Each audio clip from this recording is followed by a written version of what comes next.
একই দিনে দুর্নীতির দুই মামলা থেকে খালাস পেলেন বিএনপির চেয়ারপারসন বেগম খালেদা জিয়া। সকালে হাইকোর্ট জিয়া চ্যারিটেবল ট্রাস্ট মামলা থেকে খালাস দেন খালেদা জিয়া সহ সব আসামিকে।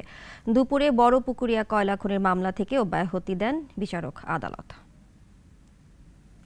জিয়া চ্যারিটেবল ট্রাস্ট দুর্নীতি মামলা নিয়ে দেশের রাজনীতিতে জল খোলা কম হয়নি। 2018 সালের 29 অক্টোবর এ মামলায় বেগম খালেদা জিয়াকে 7 বছরের কারাদণ্ডের আদেশ দেন ঢাকা 5 নম্বর বিশেষ আদালত।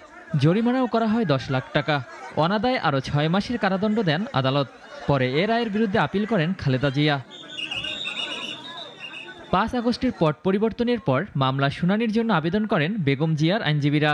বুধবার শুনানিতে তার আইনজীবীরা বলেন, এ মামলায় রাজনৈতিক ফায়দা আদায়ে খালেদা জিয়াকে জড়ানো হয়েছে। উভয় পক্ষকে শুনে হাইকোর্ট খালেদা জিয়া সহ সব আসামিকে খালাস দেন। এই মামলার মধ্যে ইনফ্যাক্ট কোনো সাক্ষী বলে নাই যে বেগম খালেদা জিয়া এই জিয়া চ্যারিটেবল ট্রাস্টের নামে কোনো ক্ষমতার অপব্যবহার করে কোনো টাকা আত্মসাৎ করেছে। এ মামলায় আত্মপক্ষকে সমর্থন করে খালেদা জিয়া বলেছিলেন, খোদার পরে বিচারকের স্থান, কাজেই তার উপর যেন অবিচার করা না হয়।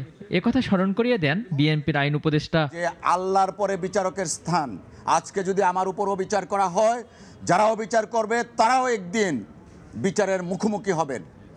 তো আজকে দেশনেত্রী বেগম খালেদা জিয়া 2018 সনের সেই আর্জ আজকে প্রমাণিত হয়েছে। তবে এদিনও এ মামলায় দুদক খালেদা জিয়ার সাজা বহাল রাখার আবেদন করেন। সুরাইয়া বেগম নামে একজনের কাছে ট্রাস্টের নামে প্রপার্টি কেনা হয়েছিল।